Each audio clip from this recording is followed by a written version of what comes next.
Selamat bertemu kembali dalam diskusi kita kali ini dengan mengambil topik tentang petani keluhkan pupuk, bibit, hingga harga panen ke Pak Ganjar. Sebelum kita diskusikan topik kita kali ini, mari kita mengingat pesan Presiden Jokowi ke Pak Ganjar. Pesannya disampaikan di pertemuan bulan Bung Karno, kalau nggak salah di GBK, Gelora Bung Karno.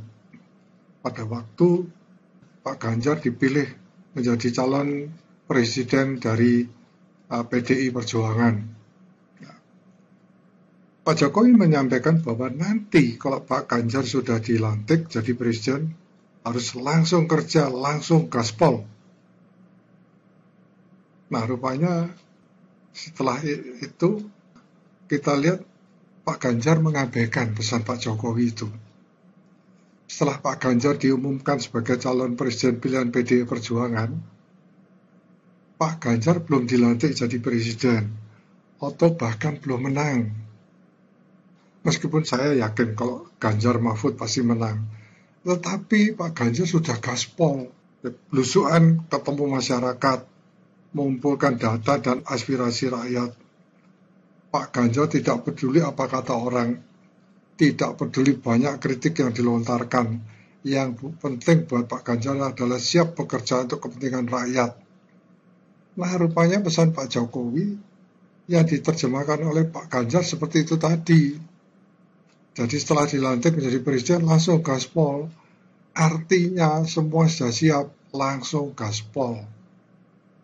Mana mungkin ya, kalau bahan bakar tidak siap, komponen-komponen pendukung tidak siap, gimana bisa langsung gaspol?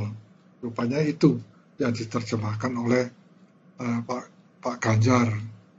Jadi semua komponen harus betul-betul prima, seperti persiapan sebuah mobil balap ya, Formula atau F1, atau motor ya, MotoGP. Semua siap pemilihan strategi tepat dan sebagainya. Jangan sudah dilantik baru mikir strategi, ya terlambat. Itu rupanya dipikirkan oleh Pak Ganjar. Pak Ganjar tidak perlu memikirkan pembela diri, karena ada kritik yang tidak membangun. Tidak perlu memikirkan kulik atau cengeng, karena merasa tidak ada dukungan, atau ada penjagalan. Yang penting gaspol. Nah, itulah orangnya Pak Ganjar. Baik, itu tadi pandangan awal tentang Pak Ganjar. Saya sebenarnya juga ingin bahas tentang Pak Mahfud. Tapi kelompok diskusi kami, yaitu kelompok rakyat kecil yang awam politik, meminta topik petani keluhkan pupuk, bibit, hingga harga panen ke Pak Ganjar disampaikan lebih dulu. Salah satu alasannya adalah masalah pupuk subsidi ini sangat rumit. Baik, mari kita simak kunjungan Bapak Ganjar Pranowo ke Wai Jepara, Lampung Timur. Ini pertemuannya tanggal 26 Oktober 2023 ya. Kesempatan itu tidak disia-siakan para petani Lampung yang langsung berbondong-bondong menemui pria berambut putih tersebut untuk menyampaikan keluh kesah mereka. Senang sekali kami bisa ketemu Pak Ganjar yang notabene calon presiden kita. Malam ini kami perwakilan petani di Lampung ingin menyampaikan keluh kesah dan berharap Pak Ganjar bisa membantu kami menyelesaikannya. Itu kata Jabung. Jabung ini perwakilan petani Lampung. Jabung mengatakan saat ini ada beberapa persoalan yang dihadapi petani di Lampung. Di antaranya minimnya penyuluh pertanian yang mendampingi petani.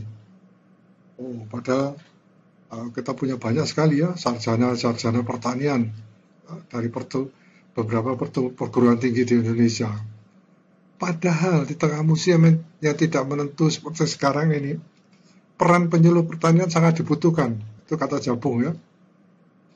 Kami petani merasa dibiarkan, tidak pernah mendapat pelatihan. Padahal kami ini sumber daya manusia petani ini ditingkatkan. Agar kami boleh menjadi unggul, katanya Jabung. Selain itu, pupuk subsidi yang langka menjadi persoalan.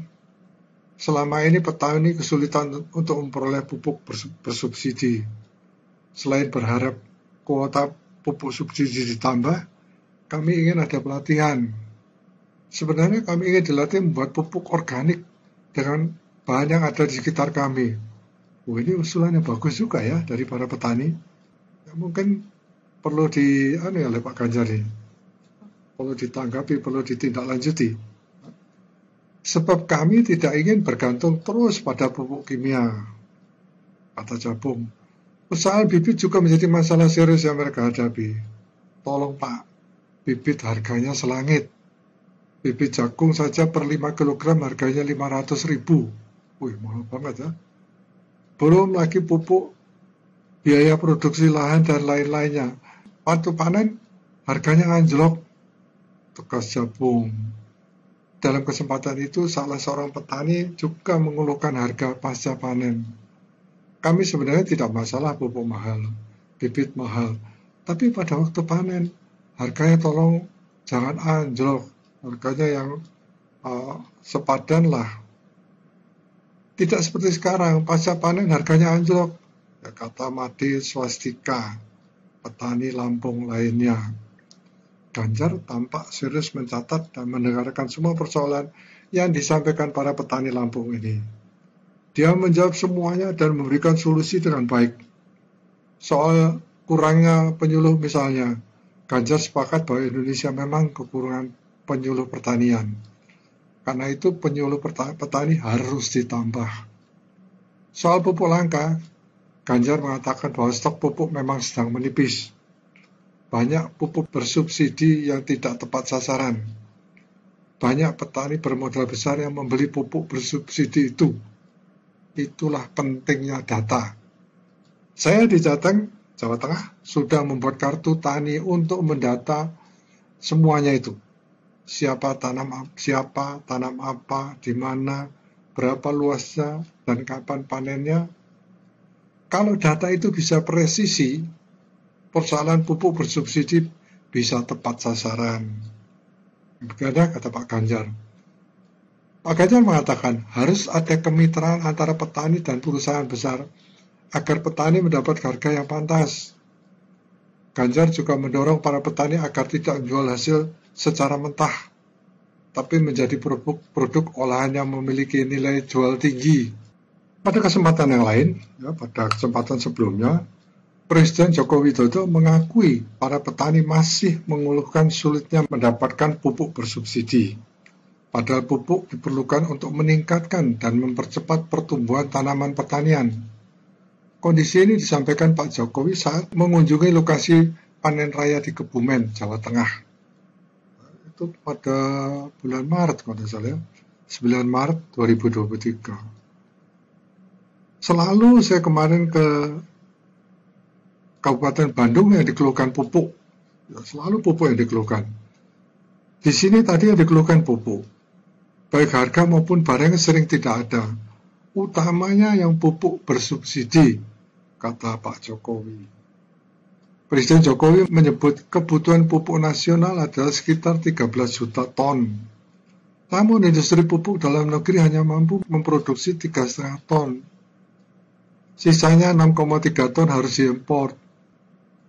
Jokowi mengatakan distribusi dan persediaan pupuk masih terdampak perang Rusia dan Ukraina.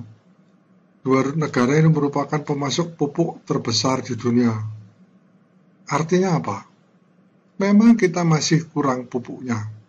Ini yang nanti akan segera kita usahakan. Tetapi kita juga semua harus tahu tempat bahan baku maupun produksi pupuk itu pada saat sekarang ini, ya, pada saat ada perang Rusia dan Ukraina.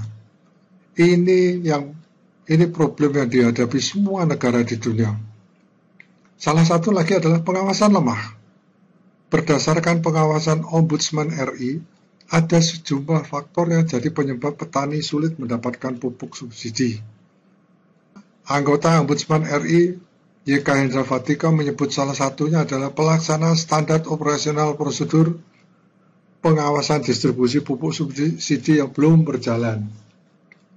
pengawasan di daerah itu ada di Sekda, ada di Polda, ada di Kejaksaan, ada di Dinas Pertanian, ada di Dinas Perdagangan.